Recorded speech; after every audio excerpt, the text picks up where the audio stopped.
کسی نے خواب بھی دیکھا کہ جبرائیل السلام کو نبی صلی اللہ علیہ وسلم کو دیکھا، اور ادھر یعنی میں بھی تھا، تو وہ کہہ رہے کہ آپ کا جو وہ سلسلہ چلے تھے جو جبرائیل السلام سے خواب میں سے محسوس ہو رہا ہے، وہ بھی صلی اللہ علیہ وسلم کی شفقت فرما رہے ہیں. تو وہ جو کہ ابواہ کریم علیہ السلام بہت زیادہ نرم دل آہا کرتے تھے، تو وہ اس وصف کی طرف اشارہ ہے. لہٰذا جو بھی صفات کسی بھی ہمارے بڑے میں، ہمارے استاد میں، ہمارے شیخ میں، ہمارے بزرگ میں ہوتی ہے، تو یہ دراصل اوپر سے ہی آ رہی ہوتی ہے. زمین کی جو صلاحیت ہے وہ تو اللہ نے پہلے سے رکھی ہوتی ہے، لیکن اس صلاحیت کا جو استعمال ہے وہ کرنا پڑتا ہے. جیسے زمین ہے وہ گندم اگاتی ہے، اب اس میں کسان کی محنت ہے، وہ گندم لگاتا ہے تو وہ گندم ہو جاتی ہے. ایک زمین جہاں سیب ہوتا ہے، وہ سیب کا درخت لگاتا ہے مالی تو سیب ہو جاتا ہے. انگور میں ہر جگہ ہر چیز نہیں ہوتی ہے، دنیا میں الگ الگ چیزیں ہوتی ہیں. تو اس میں جو اللہ تعالیٰ نے انسان میں جو فطری صلاحیت رکھی ہوتی ہے، تو جو مشائخ اور بزرگ ہوتے ہیں، حضور صلی اللہ علیہ وسلم نے صحابہ کی انہیں فطری صلاحیتوں کی تربیت فرمائی. تو وہی حضرت عمر رضی اللہ تعالیٰ جو سخت تھے، اب وہ دین میں سخت ہو گئے، ویسے نرم ہو گئے. سیدنا صدیق رضی اللہ تعالیٰ میں شان رحمت تھی، تو وہ اس میں ان میں اضافہ ہو گیا، لیکن کفر کے معاملے میں ان میں شدت رہی. لہٰذا اپنے بیٹے سے بھی کہا اگر تو بدر میں میری تلوار کے نیچے آ جاتا تو میں تجھے نہ چھوڑتا. یہ فرمایا ٹھیک ہے. تو وہ پھر آگے صحابہ کرام نے اسی طرح تابعین کی تربیت فرمائی. وہی سلسلہ مشائخ کا چلتا آ رہا ہے.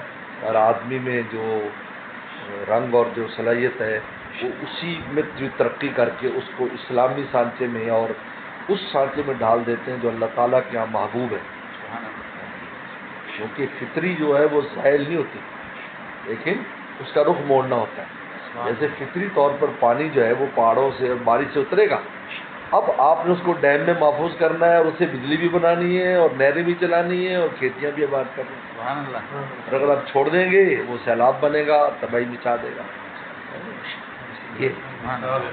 تو اگر فطری صلاحیتوں کی تربیت نہ کی جائے تو سیلاب کی مانند ہو کر تباہ ہو کر بات کر دیتے ہیں، خود بھی تباہ، لوگوں کو بھی تباہ کرتے ہیں. جب اس کی تربیت ہو جاتی ہے تو پھر وہ طریقے سے استعمال ہوتا ہے. جہاں استعمال ہونا وہاں اپنی صلاحیت استعمال، جہاں نہیں ہے وہاں نہیں. وہاں ایسا لگا کہ بس صحابہ کرام کو دن کو رات کو دن کو دیکھتا میدان میں تو کہتا یار بس یہ تو بس ہر وقت تلوار اور گھوڑے پر ہی سمجھو. رات کو دیکھتا تو سجدے میں پڑے ہوئے رو رہے. لہٰذا لکھا کہ رومی جاسوس نے لکھا کہ باللیل رہبان و بالنہار فرسان، رات کو راہب بنے ہوتے ہیں ایسے رو رہے ہیں اللہ کے آگے، اب دن کو جناب ایسے شاہ سوار ہے کہ بس جیسے گھوڑے کی پیٹھ پہ ہر وقت رہتے ہیں. یہ ایک بڑی اہم بات ہے. تو مشائخ اور اس لیے تربیت کے بغیر کوئی بھی ہو، اور اس کی تربیت نہیں ہے، چاہے اس کا علم ہو، فضل ہو، مال ہو، کچھ بھی ہو، وہ اس کی صلاحیت اجاگر نہیں ہوتی. وہ صلاحیت بے ہنگم استعمال ہوتی، بے ہنگم استعمال ہوتی. لیکن اگر اس کی تربیت ہو جاتی ہے تو وہ ڈیم کے پانی کی طرح نہریں بھی چلاتا ہے، بجلی بھی بناتا ہے، سارا کچھ کام ہوتا ہے. ڈیم میں پانی تو وہی ہے، اگر یہ پانی چھوڑ دیتے ہیں تو وہی سیلاب بنتا ہے. یہ تو بڑی اہم بات ہے. اس وجہ سے مشائخ کی جو جسی بھی آپ کے اپنے شیخ میں اگر کوئی آپ کو صلاحیت ایسی چیز نظر آتی ہے جو حضور صلی اللہ علیہ وسلم کی صفات میں سے ہے، صحابہ صفات میں سے، تو دراصل یہ ان کی تربیت ہی کا اثر ہے. دراصل سبحان اللہ، یعنی تربیت کی وجہ سے یہ چیزیں ان میں پیدا ہو گئی. اللہ نے جو پہلے سے فطری صلاحیت رکھی تھی اس کی تربیت ہو گئی. اس لیے حضرت فرماتے تھے شاہ ابرول اقصار رحمۃ اللہ علیہ کہ میں دیکھتے ہی پتہ چل جاتا میں یہ عالم تربیت یافتہ ہے، یہ عالم تربیت یافتہ نہیں. اس طرح درخت کو دیکھ کر پتہ چل جاتا کہ اس کا کوئی مالی ہے یا نہیں. اس کی شاخیں ادھر ادھر پھیلی ہیں، ہے تو وہ بھی پھلدار درخت، آم پہ پھیلی ہے تو پتہ چل کا کوئی مالی نہیں. اور جو شاخیں کٹی ہوئی ہیں، زائد شاخیں کٹی ہوئی ہیں، کام کی لگی ہوئی ہیں، جن پر پھل آنا ہے، پتہ چلتا ہے اس کا کوئی مالی ہے. سبحان اللہ ماشاء اللہ. مالی نہیں ہوگا تو شاخیں تو نفس کی شاخیں پھیلتی ہیں. شیخ جو ہے وہ نفس کی جو ایسی شاخیں جو بزرگ کاٹ دیتا ہے جو کام کی ہو رہ جاتی ہے. سبحان اللہ ماشاء اللہ. کیونکہ نفس ہی سے سارا کام ہے.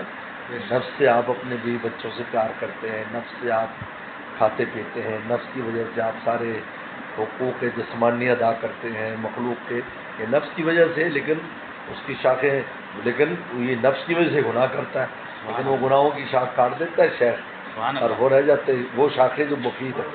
سبحان اللہ ماشاء اللہ. وہ پھر نفس لوامہ، نفس مطمئنہ بن جاتا ہے. پہلے ہمارا ہوتا ہے جس میں ہر طرح کی چیزیں مکس مال، سبحان اللہ مکس مال ختم کر کے خالص مال کر دیتا ہے. سبحان اللہ. اللہ اکبر. عزیز احسانات ہیں، اس لیے تھوڑی مولانا رومی نے کہا کہ پیر جو ہے ہم پیر جو ہے ہم پیر پیر، میں تو پیر تلاش کروں گا پیر. ہمارے شیخ فرماتی مولانا رومی کو حال پڑ گیا لفظ پیر کے نام پر. سبحان اللہ. من جو ہے امزی سے پسرا ہے اسیر، میں آسمان کا راستہ تلاش نہیں کروں گا، پیر جو ہے ہم پیر جو ہے ہم پیر پیر.